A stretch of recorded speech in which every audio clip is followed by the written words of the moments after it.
Ok, bonjour à tous. Ça fait longtemps que j'ai pas fait de nouvelles vidéos. Je suis heureux de vous retrouver pour une lourde vidéo. On va aborder un sujet très important aujourd'hui. Tout d'abord, je vais me représenter. Je m'appelle Paul, je suis coach en développement personnel. Je vais vous aider à vous épanouir, à rester vous-même et heureux. Alors, aujourd'hui, on va aborder un sujet très important pour être heureux. La confiance en soi. La confiance en soi est un pilier très important à notre bonheur. Pourquoi certains hommes, pourquoi certaines personnes sont confiantes, ont confiance en eux, et d'autres ne le sont pas? Alors, la différence entre les deux, qu'est-ce que c'est? C'est la capacité d'agir. Une personne confiante n'aura pas peur à prendre des décisions et agir. Elle, en quelque sorte, n'aura pas peur d'être critiquée.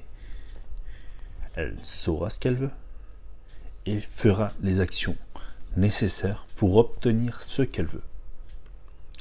A contrario, une personne qui doute de soi, qui manque de confiance, aura peur d'échouer, d'être critiquée, d'être quelque part insulté, de merde, d'être bon à rien.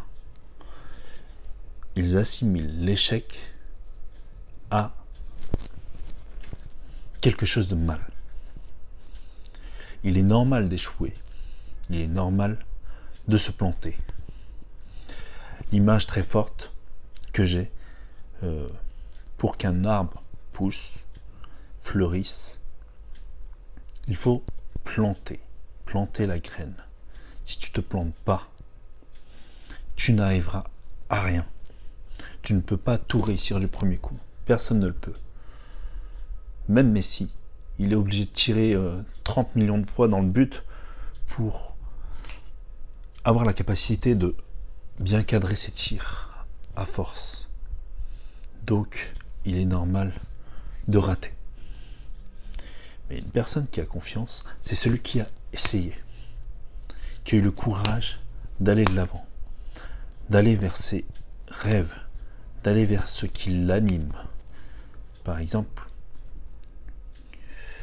quand tu as été enfant, tu as été conditionné à ce que les autres attendent de toi pas mal de choses. C'est-à-dire de façon inconsciente. Les parents, par exemple, ils ont entendu de toi d'avoir des bonnes notes en mathématiques, français, alors que tu n'aimais pas ça. Tu n'aimais pas ça du tout. Ils voulaient, par exemple, que tu sois astronaute ou mathématicien. Alors que toi, ce qui t'enjouait, c'était par exemple le sport ou la danse ou les métiers artistiques ou plutôt les métiers littéraires, la lecture, tout ça, ça t'animait un peu plus.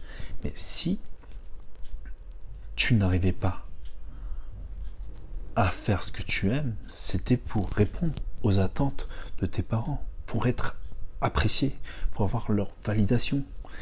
Et en ce sens, tu avais peur d'aller au conflit avec eux. Le conflit, c'est un terme très important à comprendre dans le développement de la confiance en soi. Les gens qui ont confiance n'ont pas peur d'aller au conflit. Les gens qui doutent de soi ont peur d'aller au conflit avec les autres. Parce qu'ils, quelque part, ils sont dépendants de l'approbation des autres, de se sentir validés. C'est un sentiment très très naturel parce que c'est un besoin, on va dire, essentiel dans son propre bonheur. Mais ça sert à rien d'être validé et approuvé par les autres si c'est un rôle que tu joues, si ce n'est même pas toi-même. Tu es validé pour ce que tu n'es pas. Donc, à quoi ça sert d'être quelqu'un d'autre, en fait? Donc, sois toi-même, suis ce que tu as envie de faire, suis ce que tu aimes. Et pour ça, il faut du courage. Le courage d'aller au conflit avec ton entourage du présent. C'est pas grave, tu vas perdre certaines personnes sur la route qui ne te correspondront d'ailleurs plus. Mais, à contrario, il y aura un point positif, c'est que tu vas rencontrer de nouvelles personnes, des personnes qui seront plus alignées avec ce que toi tu vas vibrer. Donc, vas-y, fonce, va vers ce que tu aimes. Un autre pilier de la confiance en soi, c'est l'amour de soi. Apprends à t'aimer aussi. Apprends à t'aimer, à prendre soin de toi, à t'autoriser, à te donner de l'amour, à te donner et te faire plaisir. Pourquoi? Quand tu as un gosse, tu prends soin de lui, tu lui fais sa toilette, tu lui mets les plus beaux habits, tu lui achètes des beaux cadeaux, et à toi-même, pas du tout. Sois un peu égoïste avec toi-même. Je te dis pas d'être égocentrique et tout ramener à toi, mais penser à ta gueule, tout simplement. Voilà. Si tu as envie d'aller te faire masser, va te faire masser. Si tu as envie de te payer cette formation qui te permettra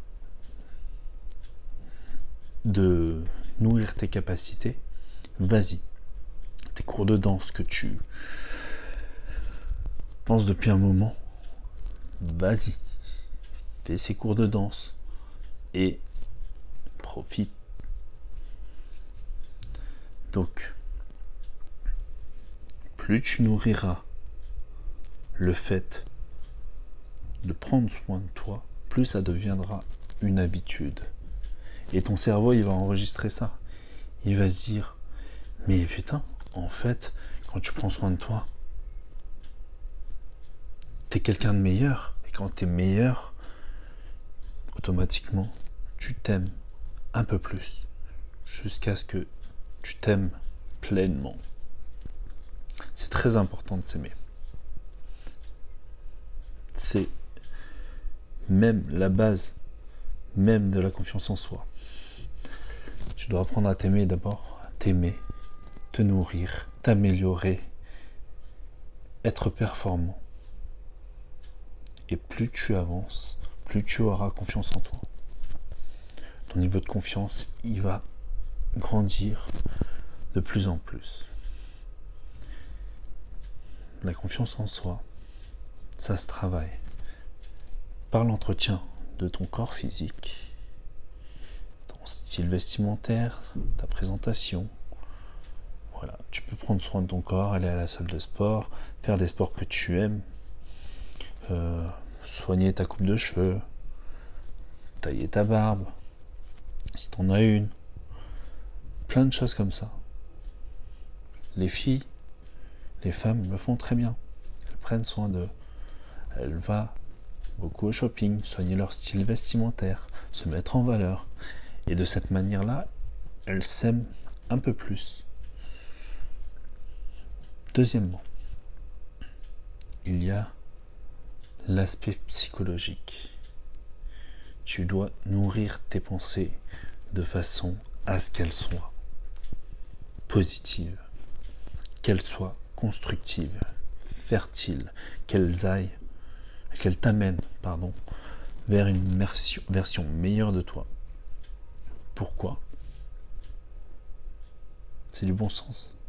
Quand tu as des pensées négatives, ce qui va se passer, c'est que tu vas t'auto-flageller. Tu vas te mettre des bâtons dans les roues et ça va pas te permettre d'aller vers tes objectifs. Et du coup, tu manqueras cruellement de confiance en toi parce que tu te diras à chaque fois j'en suis incapable. Et ton cerveau, il va enregistrer ça et il va se mettre en état d'incapacité en fait. Quand tu dis que je suis capable, tu seras en capacité de faire des choses. C'est un état émotionnel. Quand tu te dis je suis beau, je suis charismatique, tu vois. Tu vas l'incarner automatiquement. Ça s'appelle la méthode Coué, mais ça on va en parler dans une autre vidéo. Il y a aussi l'aspect financier, mais ça c'est un peu, on va dire, secondaire. Secondaire parce que ça va dépendre des deux premiers piliers, la santé physique et la santé psychologique. Avec les deux là, tu pourras faire ce que tu aimes de façon très efficiente afin d'avoir un travail qui fonctionne bien et qui va te rapporter naturellement beaucoup d'argent. Quatrièmement, il y a le pilier social, tes amis, ton entourage. Quand tu as de bons amis, que tu es bien entouré, tu as un bon soutien, ils vont t'amener à réaliser des choses que tu ne soupçonnes même pas. Quand tu t'entoures de personnes toxiques qui te jugent, tout ça, ça va t'empêcher de faire des choses vraiment qui t'animent profondément. Parce que tu sens que si tu le fais et que tu n'appartiens pas à leur moule, tu seras un peu exclu du groupe, rejeté.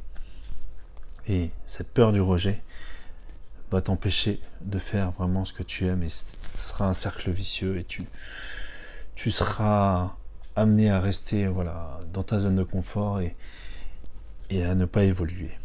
Donc, ne te complais plus dans ta médiocrité et quitte ces personnes toxiques. Tu vas voir que automatiquement, de nouvelles personnes vont arriver. C'est un peu comme de l'eau un peu pourrie.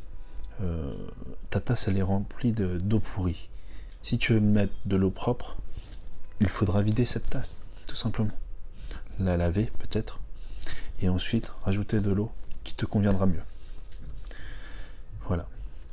Le cinquième pilier, qui est aussi très important, c'est le pilier spirituel. Nourrir ta spiritualité, ta connexion avec ton soi, avec l'univers. Mais ça, c'est un domaine très très large et on va en parler un peu plus dans une autre vidéo. Sur ce, prends soin de toi. Écoute ton cœur. Oublie tes peurs. Et fonce, agis. C'est tout ce que j'avais à te partager aujourd'hui. C'était Paul, le chinois barbu. Au plaisir de te retrouver dans de nouvelles vidéos. Ciao, ciao.